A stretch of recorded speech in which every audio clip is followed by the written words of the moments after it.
તો આ તરફ ગુજરાતમાં વરસાદી મહેર અંગે વાત કરવામાં આવે તો આજે રાજ્યના વિવિધ ભાગોમાં વરસાદી મહેર અવિરત જોવા મળી। વરસાદી મહેર વચ્ચે ડેમો છલકાયા તો પહાડી વિસ્તારોમાં ધોધ ખીલી ઉઠ્યા। ત્યારે કેવી છે અવિરત મહેર અને આગામી વરસાદ પર શું કહે છે નિષ્ણાંતો, આવું જોઈએ। જૂનાગઢ જિલ્લામાં વરસાદી મહેર અવિરત વરસી રહી છે। સમગ્ર જિલ્લામાં વરસાદના કારણે ડેમોમાંથી સતત પાણીની આવક થઈ રહી છે। જૂનાગઢ શહેરમાં સોમવારે પણ વરસાદે જમાવટ કરી। ભારે વરસાદના કારણે શહેરના રસ્તાઓ પરથી પૂરની જેમ પાણી વહેતા થયા હતા। આ દરમિયાન રસ્તા પરથી પસાર થઈ રહેલો એક યુવક બાઇક સાથે પટકાયો હતો, જો કે સદનસીબે તેને ગંભીર ઈજા નહોતી પહોંચી। બીજી તરફ જૂનાગઢના ગ્રામ્ય વિસ્તારોમાં પણ અવિરત મહેર જોવા મળી। માણાવદર પંથકમાં સારા વરસાદના પગલે ખેડૂતોમાં ખુશીની લાગણી જોવા મળી હતી।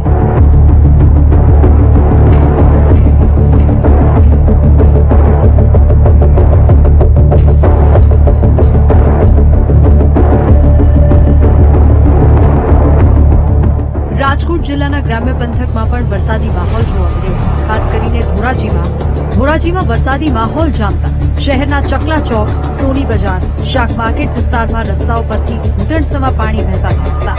ગ્રામ્ય વિસ્તારની વાત કરવામાં આવે તો ભૂતવડ, ફરણી, તોરણિયા, ગુંદાળા અને નાની પરબડી ગામમાં પણ વરસાદ પડ્યો।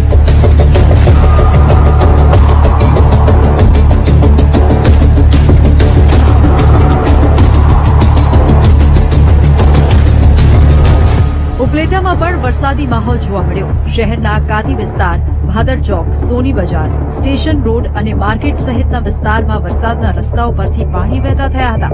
રસ્તાઓ પર પાણી ભરાતા ક્યાંક વાહન ચાલકોને મુશ્કેલી પણ વેઠવી પડી હતી। બીજી તરફ ગ્રામ્ય વિસ્તારમાં પણ વરસાદી મહેર વરસી। ભારે વરસાદના કારણે ખેતરો પાણીથી છલોછલ જોવા મળ્યા।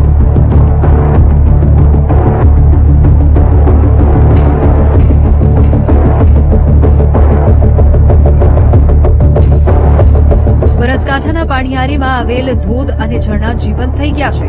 પાલનપુરથી 40 કિલોમીટરના અંતરે આવેલા આ સ્થળે પર્વતોની વચ્ચે વહેતા ધોધો અને કુદરતી હરિયાળું દ્રશ્ય સહેલાણીઓને મંત્રમુગ્ધ કરી દે છે। વરસાદી માહોલ બાદ અહીં કુદરત સોળે કળાએ ખીલી ઉઠી છે। ત્યારે વડગામના પાણીયારીમાં પ્રકૃતિને માણવા પર્યટકો ઉમટી પડ્યા છે। અહીં સહેલાણીઓ ધોધ નીચે નહાવાની મજા માણી રહ્યા છે અને પ્રકૃતિના આ અનોખા મિજાજને કેમેરામાં કેદ કરી રહ્યા છે।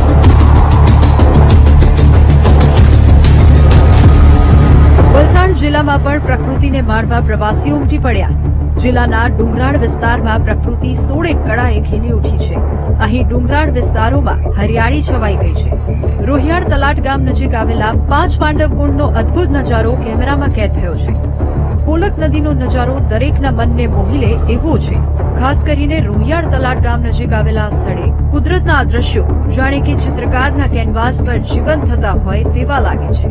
જો કે આગામી દિવસોમાં રાજ્યમાં વરસાદી માહોલ કેવો રહેશે તે અંગે હવામાન નિષ્ણાંતનું શું માનવું છે તે પણ અમે જાણવાનો પ્રયાસ કર્યો।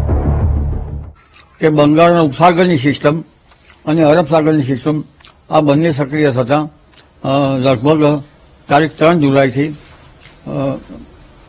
7 જુલાઈ સુધીમાં રાજ્યના ઘણા ભાગોમાં અનરાધાર વરસાદ પડવાની શક્યતા રહેશે અને કોઈ ભાગોમાં તો અતિ ભારે વરસાદથી નદીઓમાં પૂર આવવાની શક્યતા રહેશે। આગામી 10 જુલાઈ સુધી અંબાલાલ પટેલના મતે રાજ્યમાં વરસાદી મહેર યથાવત જોવા મળશે, એટલે કે ખાલી જળાશયો પણ છલકાશે।